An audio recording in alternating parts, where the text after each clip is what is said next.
So de-globalization, re-globalization, we are all in this room either actor or spectators or analysts of movements of all kinds, and we are struggling to make sense of all these movements, like the rest of the population. Globalization as we know it, in a way, was a comfort. It was easy to read the world. But one thing is for sure now, is that globalization as we know it, as we knew it after the fall of the Berlin Wall, till the global financial crisis is dead. What is emerging now is not clear yet, to say the least. We are struggling with a number of concepts and definitions which abound, and we'll discuss some of them. De-globalization, multipolarity, regionalization, fragmentation, alternative globalization, re-globalization, etc., alongside concepts like de-risking, decoupling, nearshoring, friendshoring, the comeback of sovereignty, national security, safety. And to a certain extent, some people might wonder whether we are moving from a rules-based order to a contract-based order or a transaction-based order. But behind all these words, there are a number of realities we need to consider. And that's what we want to develop with this panel. There are a number of shocks to the so-called globalization, but the reality is that there are a number of things which are behind the word globalization. Obviously, trade, and we discussed trade at length this morning, comes first. Trade has slowed down, but to what extent? We'll discuss that. Is it really concentrating geographically? Is it block-based or not? We'll discuss that. Capital flows and investment, obviously. Both public flows and private flows are under pressure, to say the least. And at the very minimum, they become, that's my daily job as an investor, more and more complex, between the sanctions, the rising necessity of compliance, etc. Of course, we cannot forget the migrations. When I was managing director of the World Bank, there were 50 million refugees in the world 10 years ago. This year, there are 108 million. It has doubled in 10 years. But of course, we shall not either forget data, technology, and communication, which continue to grow exponentially, but are also facing new types of barriers these days. And of course, we cannot forget the AI shock. Eric Schmidt, the former chairman and CEO of Google, last week said, I think the most important thing people can't know today is that what is happening now in tech is working at mega scale.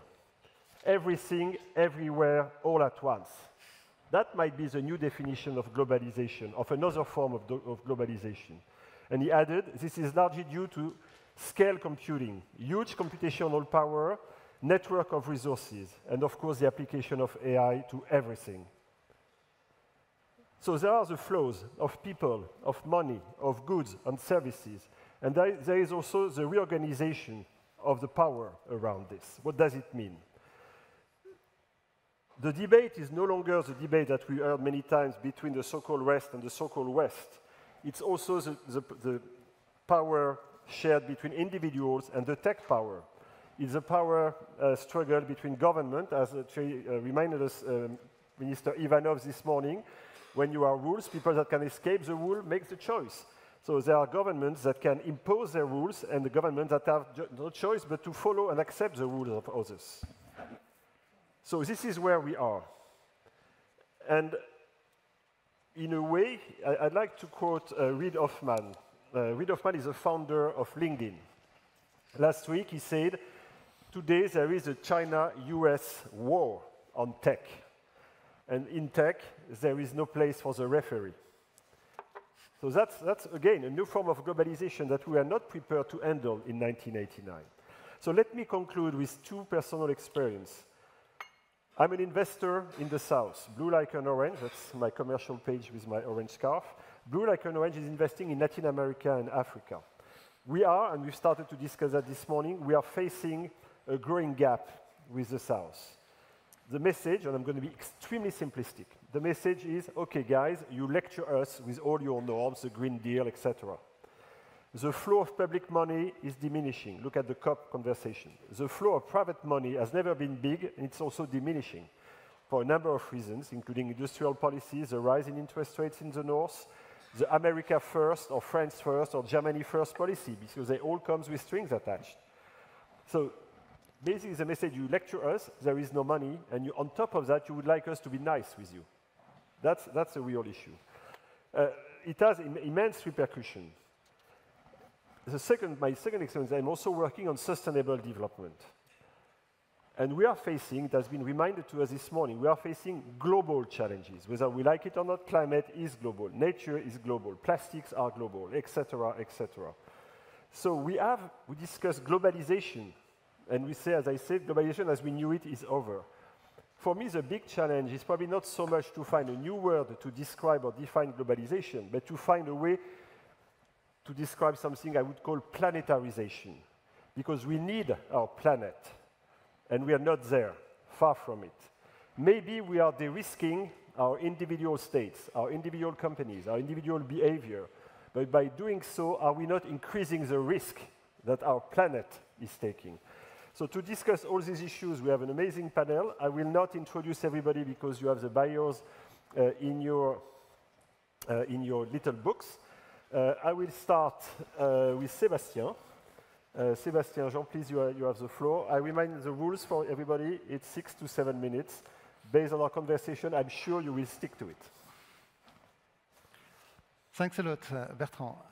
I have a presentation. I think it will appear. OK, thank you. So you've described a lot of complex issues. I thought it would be useful to start somehow with a big picture, with a narrative. We are facing a background of increasing geopolitical tensions. How are they reshaping trade patterns? I think the narrative presently is dominated by, so to say, two stories.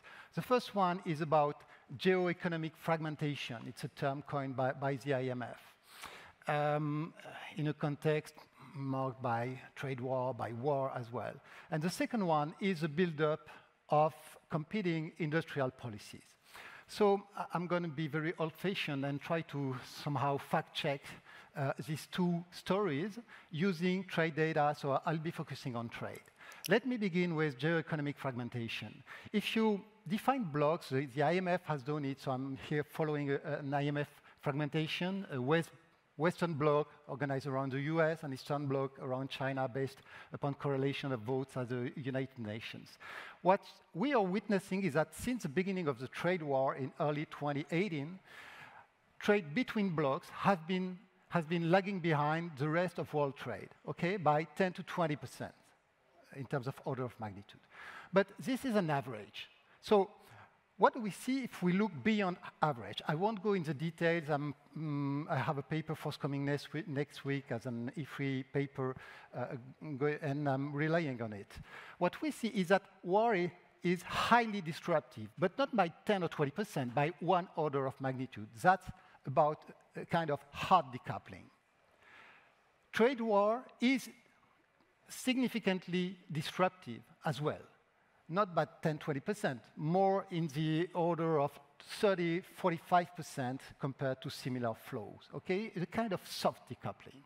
Now comes the question, if the average is so much different from this kind of geopolitical hotspots, what is left if you exclude the hotspots in terms of this, what we're told to be a reorganization of world trade along blocks?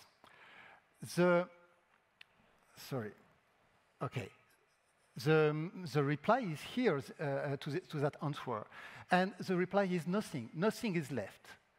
Trade between blocks is not lagging behind the rest of world trade. Actually, it's going a bit much faster, okay? Which doesn't mean, of course, that geopolitics are not important to world trade. It just means to me that this story of world blocks for trade is oversimplistic. It does not reflect the reality, which is much, much more complex, which is a story of geopolitical tensions, that's true, but also of kind of economic coalescence or economic attraction forces, if you like. Now, second part of the story is a build-up of industrial policies. I won't go through the details, the nuts and bolts of this well-documented build-up, IRA, China's trade, industrial policies, etc. We all know that. We also know, and it's been documented, that many of these industrial policies are trade distortive. More than 70% are, according to a recent study. So is that shaping world trade patterns? If that would be the case, what we would expect would be a kind of scattered pattern of some programs being successful or more ambitious, others being less ambitious, etc. Something kind of diversified at the world level. And trade data tell a very different story. The story is that China is becoming now the world's sole manufacturing superpower. What does it give in terms of data if you look specifically at manufactured goods? And they are important because they are this is where industrial policies mainly apply, and also because politically they are very important from a technological point of view, from an economic security point of view, a social point of view as well. In many respects, it's very important. So here is the Chinese surplus in manufactured goods measured as a proportion of the total worldwide trade in manufactured goods. You see that it's reached now 11% of world trade. That's a huge amount, okay? And it surged big time after the COVID pandemics. What is the story behind that? Well, of course, we can think of a productivity improvement. We all know the spectacular achievement of the Chinese sector. Now, what is disturbing with regard to this potential explanation or narrative is the fact that if you look at the various branches within the manufacturing sector, that's what I'm doing here based on coverage ratios, you see that the Chinese situation improved in every single branch, okay? Second disturbing fact, somehow, China's real effective exchange rate depreciated over that period. Normally, when you face a productivity improvement, you face also an appreciation of the real exchange rate. That was not the case for China. It was a reverse by 9% since 2019. So the lesson and my conclusion in the paper is that this is mainly policy-driven, and it's actually a very explicit, openly explicit political choice. What is the conclusion to respect the time? The conclusion to me is simple. First, geoeconomic fragmentation is not generalized, at least not so far, and at least not as far as trade patterns are concerned. And you have also economic coalescence forces at stake. Second point, if we want to improve the international economic system, we need to improve coordination, and at least in two respects. One is macroeconomic, because part of this, the imbalance I've been emphasizing is sourced in macroeconomic imbalances, the famous rebalancing that we've been expecting for decades now.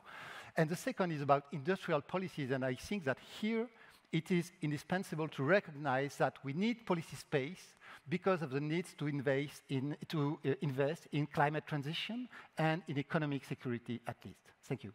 Thank you very much, Sébastien. You kind of passed a little bit over your 6 minutes, but it's okay. Thank you. Please, you can share your applause. And no, I was a little nervous. Please. I was a little nervous when you told me that you want to do some fact-checking, because in today's world, fact-check seems a little bit out of fashion. But thank you to be somewhat reassuring regarding the reality behind the buzz. Thank you very much, Sébastien. So next is Tae-ho, which among many distinctions was the Minister of Trade for Korea a few years ago. Well, good afternoon. I'm Tae-ho from South Korea.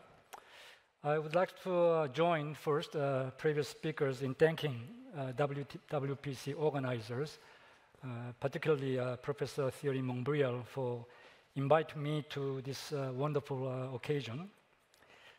Well, in my presentation for this session, I would like to briefly discuss the responses of the business sectors to recent changes that have taken place in the global world trade environment. I have classified the cases 4 different categories. And for each case, I look at the effect of the change. And then I also look at the de-risking behaviors of the global firms, and then overall result, respectively. How do I go? Maybe this one? No? that? Okay. Yeah. Oh, okay. Back. Yeah. Okay. So as you can see, the first case, the incidence of the COVID-19 pandemic, you know this very well, and the recent wars. And if you look at this, as you know very well, the effects, immediate effects of these incidents are disruptions in supply of materials, parts, component, agricultural product, energy, and so on. In response to these effects, global firms diversify the input sources. And in this way, we reduce excessive dependence on a few countries or regions for their business activities. Of course, the firms may have lost some efficiency, but they are able to develop more stable supply chains and increase their geoeconomic resilience. We should note that in these cases, some new economies participated in the global value chain. And some trade experts recognize this as a positive so-called re-globalization effect coming from maintaining interdependence without overdependence. Let's look at the next case where US imposes tariffs and non-tariff barriers on imports from China during the Trump's first presidency and the current Biden administration. The effect, of course, is decline of bilateral trade between the two countries. I don't have any specific data, but this is true. And naturally, Chinese firms try to circumvent US trade restrictions. So Chinese firms invested and produced in the so-called third-party countries. Some experts are calling them connector countries, like Vietnam and Mexico, and export their product to the US market. As a result, investment in these countries and their export to the United States increased. Trade experts see this phenomena as another positive re-globalization effect, which mitigate harms produced by policy of decoupling. Let me turn to the third case, where US imposes strict restrictions against China in certain high-tech products based on national security concerns. As you know very well, exports of high-end semiconductors to China declined, as not only the US, but also other countries following the same measures of US stopped exporting them to China. So China faces difficulties to import high-end semiconductors needed for their advanced sector. And other countries which used to export high-end semiconductors to China struggle to find alternative export markets. This is clearly a kind of a de-globalization effect, which worsened fragmentation in global trade. The last case is where the US measures on EV subsidies discriminate foreign producers in EV batteries using materials and parts. They name this from the Foreign Entity of Concern, FEOC, but this means China, actually. They didn't name the country, but this means actually China. As a result, the US imports of EVs fall. Foreign EV producers seek to produce in the United States, and foreign EV battery manufacturers diversify their import sources of critical minerals and parts. In this case, some economies emerge as a new supply sources for minerals and parts for EV batteries. However, overall global trade in EVs and EV batteries is negatively affected, worsening fragmentation in global trade flows. So from these four cases, we see that business sectors have made proper adjustment through re-globalization, although there are some areas where de-globalization effects appeared a little bit significantly. Well, next slide, this is the second to the last, is regarding our concerns that US-China tensions might be intensified when the second term of President Trump begins next year. President-elect Trump has been talking about imposing universal tariff of 10 to 20%, 60% tariff on goods on Chinese goods and 25% tariff on goods from Mexico and Canada, even though Mexico and Canada are their USMCA partners. So if all these tariffs are implemented, well, we expect quite negative effects to prevail in the global trade. I mean, we don't know whether these tariff measures are actually implemented. And ironically, if these are implemented, US may face inflationary pressure from these measures. We talk about this in the first session or second session in the morning. Also, Chinese export to United States through third-party countries will decrease, and China will export these products to other markets, which may cause negative spillover effects. Therefore, positive re-globalization benefits will diminish, increasing negative de-globalization effects. The last slide is some suggestions. I think many people are sharing this suggestion for the future global trade order. Firstly, even though it sounds kind of naive, like-minded countries, particularly middle power countries, raised their collective voices and urged the US to take a leadership role in reinvigorating the multilateral trade governance by reforming the WTO. Second, WTO member countries with similar interests and positions should pursue open plurilateral trade agreements in areas such as trade in services, investment, and digital trade. The third suggestion is that the WTO member countries work together to reach agreements on areas of common interest, such as climate change, public health, and food security. Lastly, but not least, like-minded WTO member countries should strengthen WTO rules on subsidies to discipline unilateral industrial policies. I'll stop here. Thank you very much for your listening. Thank you.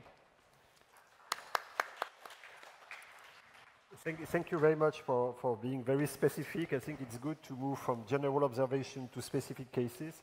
I believe that during the general conversation, we will discuss if there are enough like-minded countries to reach a critical mass, but that's another point. But thank you very much. Vladislav, you have the floor. Okay, thank you so much. Thank you all for present here. I would like to go a little bit further and address a phenomenon which I try to call a kind of alternative globalization, because if one talks about more or less tariff regulation, more intensive or less intensive trade, I would say that these phenomena, they happened one and again, and globalization, or formerly internationalization, it came back and forth, it increased and decreased. It's kind of a pendulum movement which was in place for several centuries so far. Actually, to my mind, what we witness today is a little bit different process, because after the Cold War, the globalization for the first time became actually a very little regulated process. It was pursued not only by states, or not so much by states, but by private actors, and this, of course, developed it as a very forceful, I would say, trend in global economy. And as soon as it happened, another actors entered the stage, which were called informal, ungovernmental, a little bit criminal, at least illicit and anti-systemic. 20 years ago, one to my mind, very thoughtful analyst, Moises Naim, who was formerly the Minister of Finance, I think, for trade for Venezuela, he wrote a very interesting book called Illicit, and then he developed it into a concept of 5 wars on globalization, talking about 5 big challenges which were presented to the globalized world by illegal drug trade, violation of intellectual property rights, smuggling, and many other issues. At that time, when he wrote this book, it was a very interesting idea, but all these trends were fostered by anti-systemic forces and non-governmental agencies, or groups, or networks. So what I'm talking about today is that after the confrontation between the global powers and the global system increased, when the revisionist powers gained ground, as Russia became clearly revisionist power, as China gets growing influence, as alliances between these powers are building up, like Russia and Iran, Russia and North Korea. So now we can see a kind of a rising global system which defies the rules which were imposed and were created by generations since the end of the Second World War. And this, another globalization, is now managed by states, not by non-state actors. And this is actually a very important issue to my mind, because what we see a non-regulated trade. You know, first Iran, Venezuela, then Russia created a system, or a team of a so-called shadow fleet of tankers which go around the world selling oil without proper authorization. You see the rise of the government-managed mercenary armies, because the Russian army is now even not a contract army. It's the army of mercenaries. And it is rising in cooperation with Iran and North Korea, which defies every kind of even internationally recognized sanctions. The evasion of sanctions is also a process which is managed and coordinated on the interstate level. And moreover, I would say that, of course, the intellectual property rights are also not very much respected in this part of the world. And to conclude, I would say that even the system of international settlements is also challenged by different new measures which are used widely by the countries which are sanctioned by the Western powers. So therefore, my point is that we should be quite careful and insightful in looking in what is going on, because these days it's even not the system which emerged in during the Cold War, because during the Cold War you had a market-oriented, democratic, liberal Western system, and a planned communist system, dominated by the authoritarian governments. Now, on both sides of the equation, on both orderly globalization and disorderly globalization, or anti-systemic globalization, they are the same forces. They are market forces, they are based on the free economy, defying most of the rules which were established. And so I will stop here just saying that, to my mind, in coming years, the major problem in the world would be not the problem of either we have more globalization or less globalization. If we have an orderly globalization, or if we have a kind of anti-systemic globalization. And the fight and the contradiction between them will challenge and shape the global order for coming decades. That's my vision for today. Thank you. Thank you, Vladislav, to ask us to stay tuned, because, yes, please. Okay. To ask us to stay tuned, because there are a lot of things ongoing and we should pay attention to what's happening now, because this will shape the world in the coming years. Kazuo, you have the floor. Well, first of all, thank you very much for inviting me again for this wonderful World Policy Conference. I think following what Vladislav has discussed, and I think following the Bertrand's proposition, that how do we describe the globalization of today, which is not the globalization as we know it? I think I propose the idea of this is a time of the geoeconomics. The geoeconomics means that I emphasize the word geo, because the economy, the globalization, during the globalization, we assume that the economy transcends the geography. We are moving from one place to another without any, controls, and lower the tariff, lower the regulations, the race to the bottom. There are countries which are competing to attract more investment, trade, and everything. And that was the sort of a driving force of the globalization. But today, the geoeconomics means the geographically defined spaces, such as the national jurisdiction, is becoming extremely important to protect their own people, culture, and the national well-being. So I think this concept of the return of geography or return of the geoeconomics is actually what happened in today's globalization. Today, you know, I agree with Vladislav that, you know, the globalization is not over.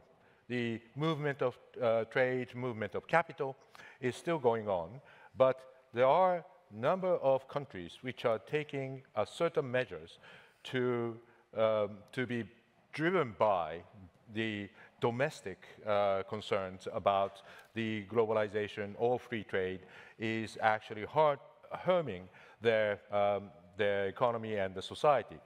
And, you know, this 2024 was an election year. There are about 70 elections all over, and most of the cases, the incumbents were losing the elections, largely because of the inflation and also the, you know, dissatisfaction with the economic management.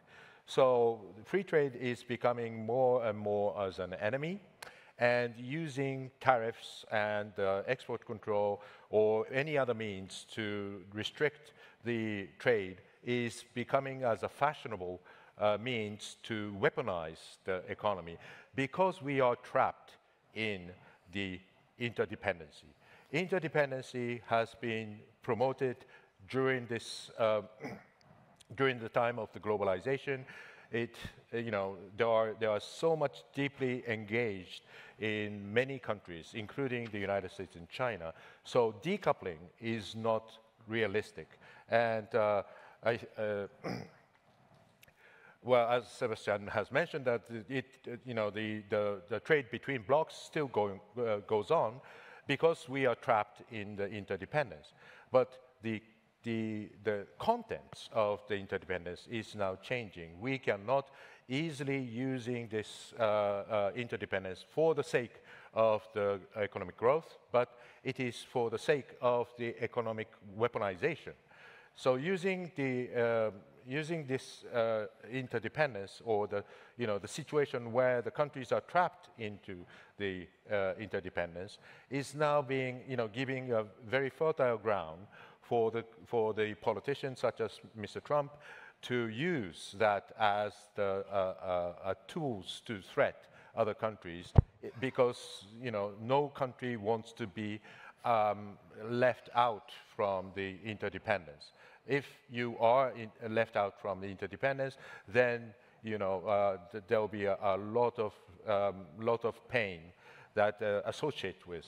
So the economic sanctions against Russia, for example, is one of the ways in which to decouple or to separate the Russian economy from the Western or rest of the world economy. But in fact, it is getting harder. Although, you know, there are, you know, the states are using the economic sanctions as a weapon to force against Russia to change its behavior against Ukraine.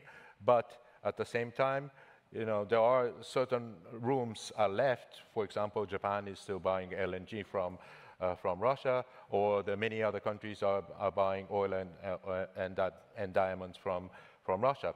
So this is because this interdependence during the globalization is now creating a lot of pain for other countries to decouple. So often this, you know, a situation of the interdependence can be used as both as a weapon, but at the same time as a safeguard of the globalization. But again, the globalization as we know it is no longer applicable, because these, you know, there is no willingness for any countries to deepen this interdependence and to create more vulnerabilities. So that's why the idea of the economic security comes into play. The economic security is usually defined as the way to reduce the dependency on another country and try to reduce the vulnerability on the others. So not to increase more dependency and to reduce the amount of the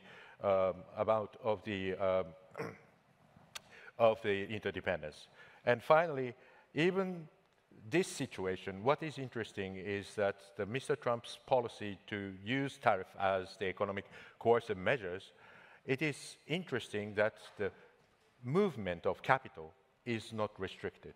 So, of course, there are sanctions against certain countries like Russia or North Korea or Iran, but still, most of the movement of capital between Japan and the Western countries are still available for anybody. So if there is a tariff barriers, then you can overcome the tariff barriers by investing in the US jurisdiction. And I think this is now becoming a very interesting move because the tariff itself is no longer the measures of the protectionism, but it is the measure to invite the investment into the United States. So in conclusion, the globalization as we know it is over, but I think the globalization with the characteristics of the geoeconomic competition is starting now. Thank you very much. So thank you for highlighting the duality of interdependence. I think it's an interesting way. Pierre, it's your turn to close this first round of comments. Thank you. Thank you very much. There are 4 points I would like to make. The first one is the centrality of domestic politics. In a way, we were in a world in which national politics was embedded in the vision of a global economy. It was taken for granted, and when the framework seems to collapse, then there is a lot of talk about how to maintain it. So in a way, domestic politics was governed by this vision of a globalized world economy. And this is not working any longer for a lot of reasons having to do with geopolitics, but also with a dissatisfaction within our countries about the results from globalization.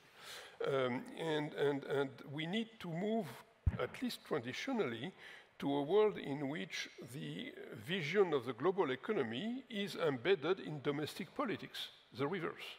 It is how can domestic politics lead us to new rules of the game for the global economy?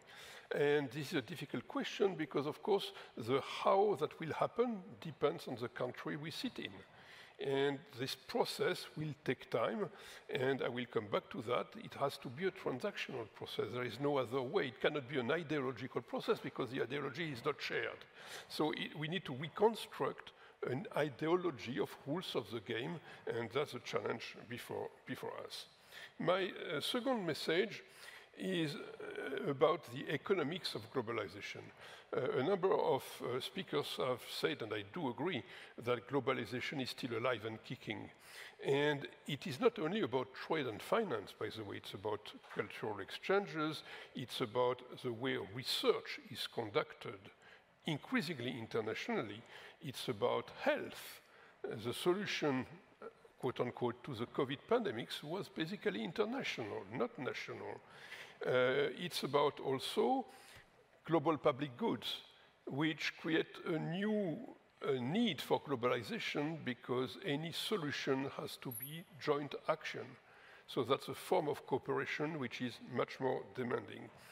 In the face of that continuing globalization, I think economists have tended to have simplistic messages. For example, even this basic idea for which I have fought myself as an economist, that trade is a positive sum game. Well, it depends what you consider. Among nations, yes, but nations are made of individuals, and even individually, trade brings benefits and costs. So if we believe that the benefits of trade are worth the cost, which I do believe, again, we need to make that demonstration more properly. So we need a work of economists that goes with granular data on how income distribution is affected by trade, much more than has been happening so far. And any solution shouldn't be about recommendation about opening the country. it should be a sort of recommendation on how to deal with this balance between economic and cost. So there is a challenge for economists if we are serious about pushing for globalization. And of course, economists also need to expand their views to a more proper consideration of what is called externalities, and namely everything having to do with the environment, with climate change, and so on. That has also to be embedded in economics, and right now it's still not fully the case. My third point is that we are, this again is a transition period in the sense that the former rules of the game are no longer acceptable or accepted, and they are no longer relevant for a lot of reasons. We need to build new what.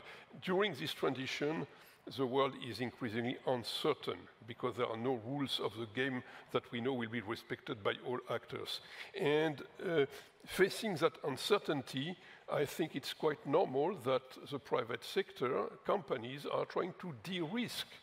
They're trying to go back to a world in which they can understand the risks that they take. Uncertainty is more difficult in the Knightian sense of the world because it deals with risks that are not quantifiable or that are of events that are unknown and that are likely to, or that there is a positive probability that they could happen. So de-risking is a response to uncertainty, and in that sense it's a response to the fragmenting movement of the world, much more than a cause for it. So of course de-risking itself can make fragmentation more palatable. So there is a reverse action between fragmentation and de-risking. But de-risking can also contribute to globalization. For example, protectionist threats are responded by investment. If you think that the market is going to be closed to your products, then you invest to produce locally. And that's a new shape of globalization. It is not de-globalization. So in a way, in this transition, we are rebuilding another form of globalization, but globalization is still going to be with us. And finally, we are in this transition period. There are two things that, for me, are major trends. One is the primacy of the transactional behavior. This is a negotiation. We need to build new rules. They have to be negotiated. In a negotiation, you set your own interest and you negotiate. And any instrument that you can use to reach your goals is going to be on the table. So we shouldn't worry too much about affirmations, about declarations. What matters in the end is debate, discussion, and negotiation. And the second trend that is inescapable is multipolarity. There is an increasing number of countries who have a legitimate seat around the table. And certainly this includes not only the big countries, but the countries that are part of the spirit of this World Policy Conference, which Thierry mentioned as medium-sized powers, basically. And we need to find ways to do this. It's not going to be easy. Negotiating with two major countries is difficult, three a little more, but 20, 25, 40, that's something that is going to take much more time. And this is why we need an intense dialogue on all these issues, but we should make a permanent effort to reconnect economics and politics because the two get together. We as economists forgot that because we were living in a world in which geopolitics was stable, so we could ignore it. This is over, at least for some time. Let's rebuild a world in which high politics is stable once again. Thank you. Thank you very much. Please. So we started with Sébastien with fact-checking, which, as I said, was a little bit out of fashion today. We finished with Pierre, who call us for being kind of realistic and reasonable, which is also a little bit out of fashion. But I think maybe not in this room, so that's good. So it's time for me to open up for questions, please. Yes. No, wait for the mic, Stan. Stan Cozon, Capgemini. Question to Mr. Bach. You mentioned at the end of your presentation that one of your suggestions was that WTO countries to try and reach agreements on certain common issues. Let me pick the first one you mentioned, climate change. What would be the 2 or 3 or 4 major countries you think could drive this effort? Can I? Yes, please. Well, climate change issues are becoming a universal issue. But if you look at this morning, we have also discussion.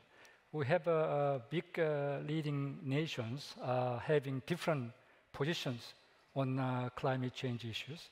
The EU is really advocating for climate change issues by introducing carbon border adjustment mechanism or pricing the carbon, things like that. But US is not doing it. So maybe we have to have some kind of common, at least common principles or agreement to make so that many other countries can participate in this kind of movement. So we can extend this idea for food security and public health, but after that, I don't have any good idea what will be the 4th or 5th item, but maybe human rights or labor standard, we can talk about this. In US policy on IRA, through IRA, they talk about the origin of the country, who is making it, what kind of material you are using it. Rather than that, we have to impose some kind of climate change criteria or human right criteria. Then you don't have to designate any specific persons. That's what I was saying. Thank you. Thank you. Yes. So I see one here. Other questions? Okay.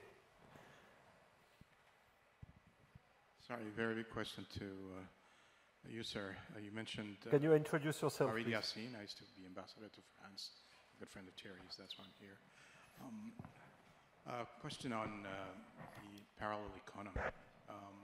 What's the impact, or has anybody looked at the impact of the emergence of Bitcoin on the unregulated economy worldwide? Thank you. So who wants to discuss Bitcoin? Sébastien. I'm not sure I heard all the entirely the question, but to me the question with the Bitcoin is to what extent it will play an active role in the present transformation of the monetary system, in particular in a context where financial sanctions have been spreading.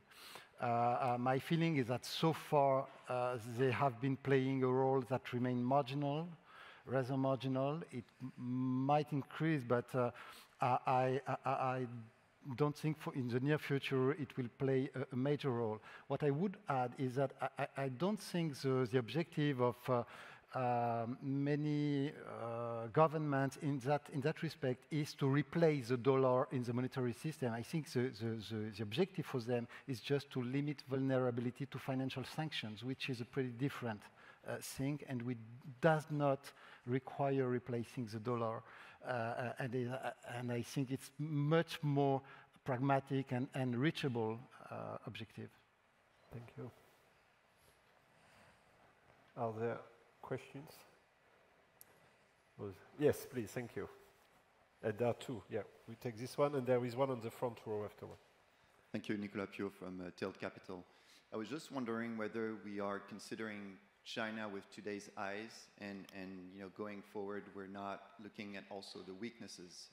For example, in my sector, energy, none of the PV producers are actually cash generating.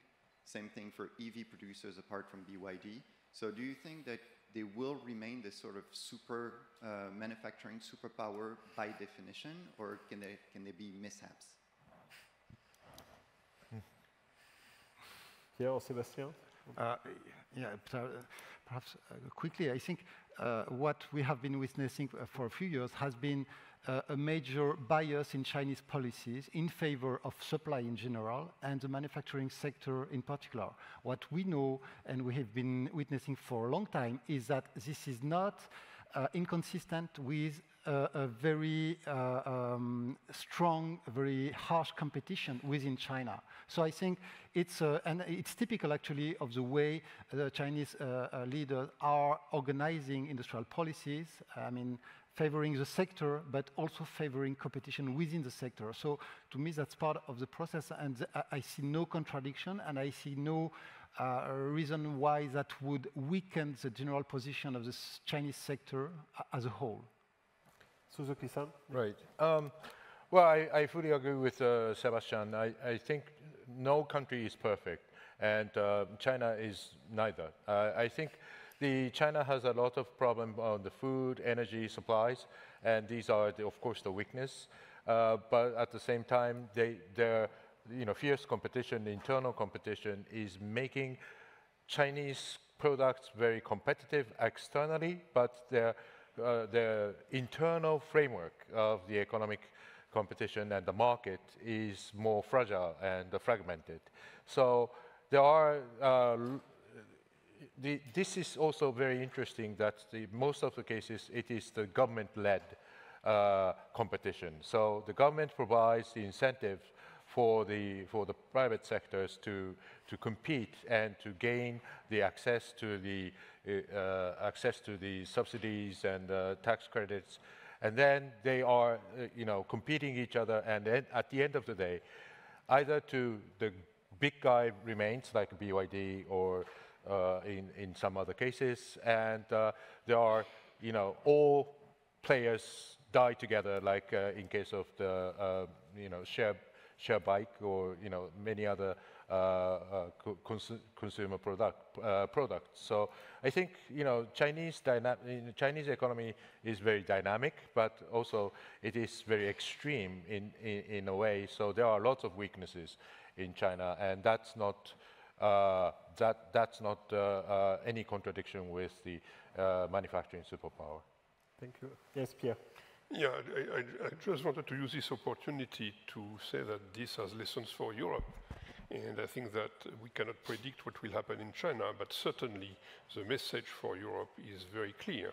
We should invest more in research and innovation, and much more than we do. And indeed, that also implies public investment and European cooperation. We are not taking that road. What we are discussing nowadays is to constrain the capacity of the governments to intervene, for good or bad reasons. But we need to find ways to combine the need to put our public finance in order with the need which is now to invest dramatically in research and innovation. Thank you. Yes, sir. Stephen Erlanger from the New York Times. And I wanted to press a bit further on de-dollarization and about defending oneself from American sanctions, because that's what we're mostly talking about, right? I mean, you seem very calm about it. I question that. I mean, I see Iran and China maneuvering around Russian sanctions to buy Russian oil. People are maneuvering around Iran sanctions. The Chinese have been talking, a lot of people have been talking, the Europeans have been talking about defending themselves against American sanctions. On the JCPOA, they failed. They tried to set up their own exchange mechanism and failed. So I'm curious why you seem so calm about it, and don't you see other factors at work, particularly with Trump coming in? Thank you. Or maybe one of the reasons that there is no American in the panel, so that's maybe why we are so calm. Thank you very much for your question. I think you want to answer. Who wants to react to? Yeah. Yes. No, yes, go ahead. Vladislav and then, Okay. Yeah, I agree that actually the trend is present, and all these countries affected by sanctions, and all those of them who are threatened by sanctions, they are actively working on this. I would not say that it's possible to expect something as a new currency to be invented which can challenge the dollar, but it's more about the settlements. It's more about the new system of settlements, some undercovered, some official, which can be used in quite huge numbers, in quite huge amounts for evading sanctions and for organizing an alternative kind of money or quasi-money transaction. It might be bitcoins, might be crypto, might be Hawala schemes, whatsoever. But anyway, the system is on the rise, and I think that it will be somehow, I would say, you know, manifested itself in 5 to 10 years. Right. Somebody Right. wants, yes, yes, please. Yes, I was a former member of the panel of experts on the sanctions on Iran at the United Nations. So I was looking at you know, how Iran tried to circumvent the dollar scheme, but eventually the Iranian the currency market is basically a demand and supply, and if there is no demand for the Iranian currency, the real, then it is not on a commodity. It's not on the market. Yes, the renminbi is probably the most powerful among all these non-American or non-dollar currencies, but the renminbi is still under the government control. So it is not, the demand and supply is not met. The Russian ruble, Indian rupees are neither of the global currency. So there is nothing can replace dollar at this moment. The cryptocurrencies, Bitcoin, are potentially can be used as a circumvention, but the value of the Bitcoin or any cryptocurrency is so fragile and it's so fluctuated, it's not being very attractive as the currency. It can be attractive as an investment, you know, like gold or diamonds, but it's a commodity rather than the currency. So from those point of view, I think even though there are willingness of going into a de-dollarization, I think there are, you know, there is nobody can be able to, you know, to replace the US dollar. Anybody wants to? Okay. Yes.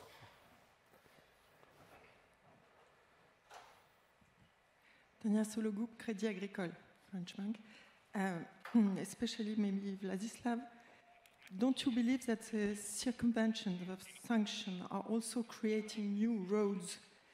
Because globalization is also a story of roads, and especially multimodal roads coming from Central Asia to Turkey, and creating a very intense traffic now. And do you believe that it may be also, not now, it's not a comparison, but game changer, even for China, trying to escape from the Malacca trap through new roads? Vladislav. Yeah, no, I don't think so, because actually, look, the problem with evading sanctions is, I would say, it consists of two parts.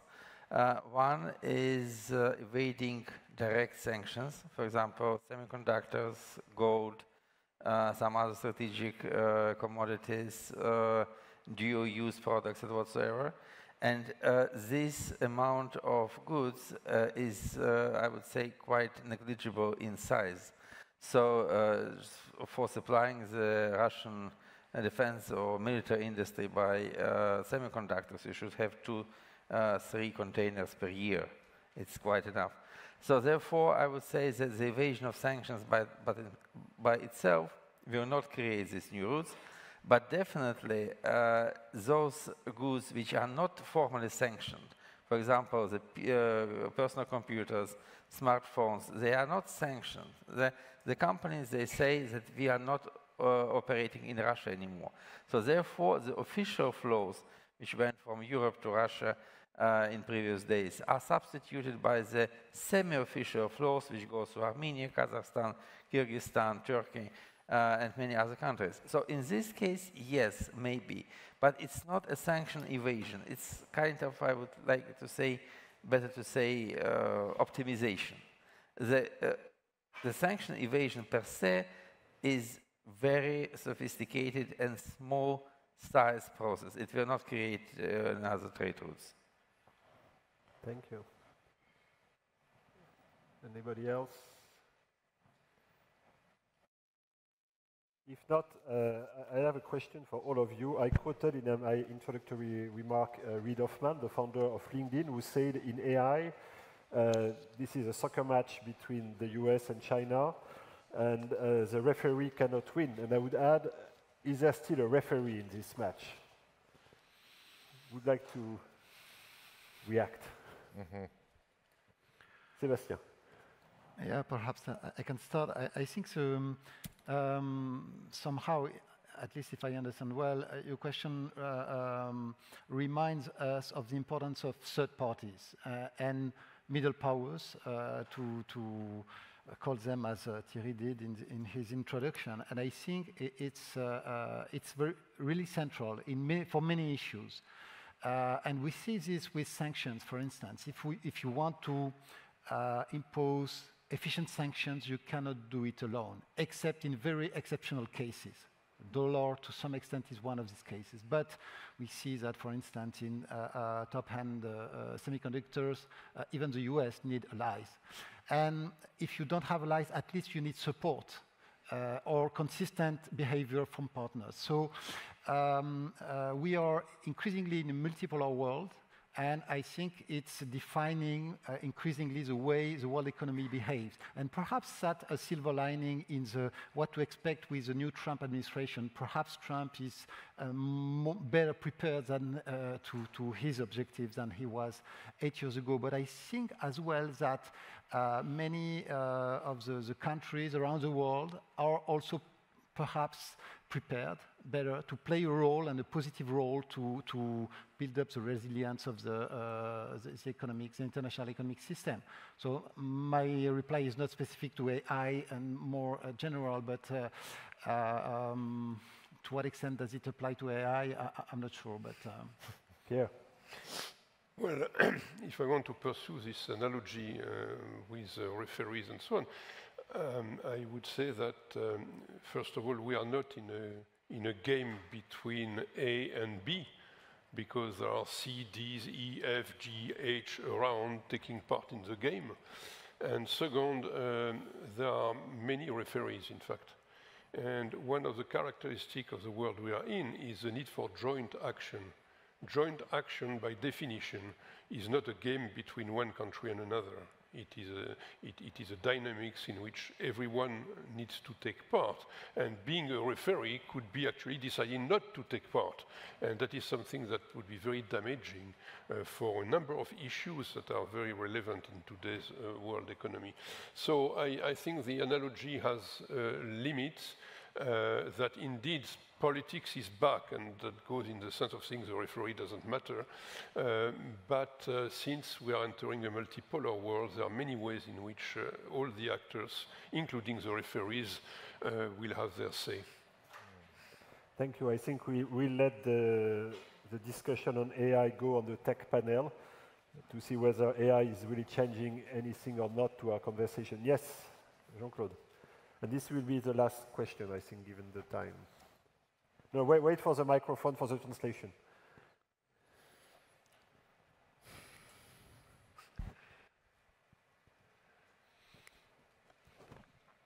JC Grufa, New York.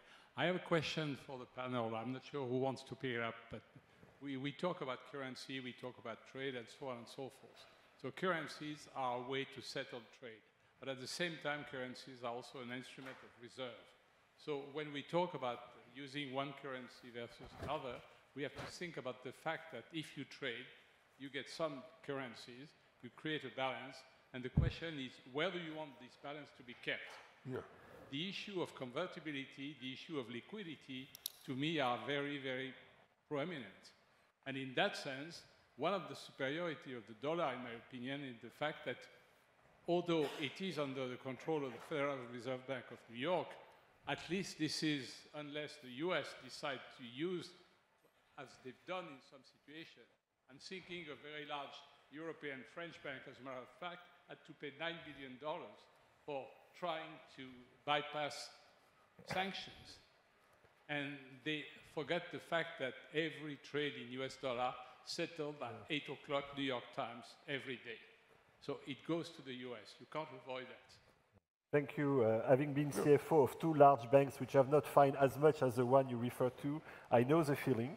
Who wants to pick up that last question? Sébastien.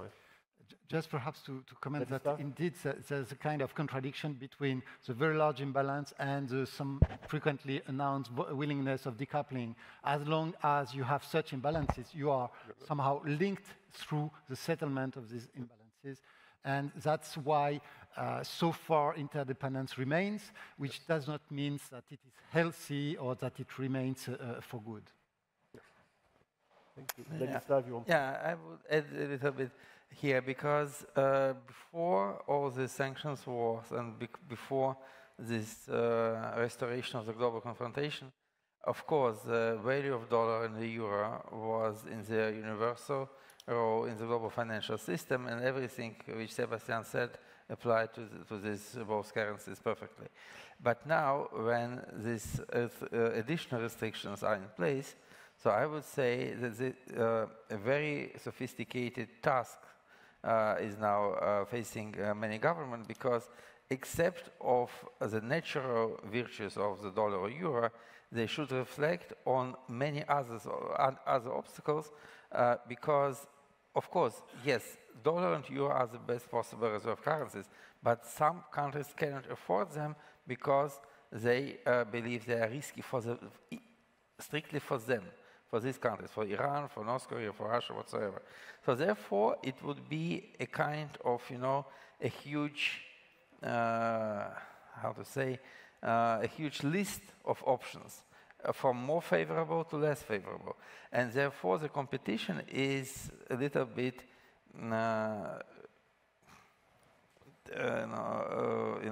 it is corrupted, because now, for example, renminbi, yuan, is now very, very necessary and very needed for Russia, because Russia can't afford operations in dollar. The gold is also may arise as a huge reserve asset, which was not the case 10 and 20 years ago. So something is changing because of these politically motivated elements of economic game. Thank you very much. So I think it's time for me to try to reach temporary conclusions to this very interesting panel. I'm glad that the room actually was full, and I checked that not many people slept, so I think it was, we passed this test. So first conclusion, I think on whether we are facing de-globalization or re-globalization or anything else, I think the jury is still out. Second, in a world where there are competing narratives, I think word matters. The way we talk about things is extremely important. It was very interesting to see the way people handle the various conversations. It's true that when you talk about globalization, people think first about trade and finance, less so about people, data, etc. That might change over time. Third, we passed several tests, and thank you for bringing the cases. We passed some tests, we failed some tests, but there is more to come. So as you say, Vladislav, stay tuned. And don't jump too fast to conclusions. I mean, things go fast these days. I would say fourth, and thank you, Sébastien, fact check, even out of fashion, remain extremely important. I think it's necessary to be serious, not to kind of entertain the buzz and easy narratives. I think it's important. The interdependence and its duality, I think, is a critical word, and also the connection between things that were separate before, economics, domestic politics, international politics, geopolitics, climate, etc. They are more intertwined than ever, and they require a lot of time for decision maker wherever they are, and it's extremely difficult. I think, and that's my own observation, we also have to take into account the fact that even if the state is coming first when we discuss, I mean, we've discussed the role of international organizations, there are new actors. I mean, the big tech players are actors in themselves. The big NGOs are actors in themselves. So they also contribute to this changing globalization pattern. My regret, as I say in my introduction, is that we also should focus on what I call the planetarization. I think there are challenges to our planet and to our human species, and I think it's still not really in top of mind of people, and I think it's important to contribute to keep this in mind. And I heard everybody, so people say globalization as we knew it is over. The rules-based system is very challenged. We are moving to something which is more transactional, more contractual. The question is whether this transaction-based system or contract-based system will remain within a rules-based pattern or agreement or paradigm. And that's, for me, one of the challenges today. Can we together follow some generally accepted principles, or are we moving in a way or another to the law of the jungle? In conclusion, I think we have tried to be reasonable, to be realistic. It might be the biggest challenge to remain reasonable in today's world. The only realistic conclusion I can draw from all of this is that this topic is probably going to be on the agenda of many more world policy conferences, because there's still a lot to come. So thank you very much to our panel. They deserve a warm round of applause.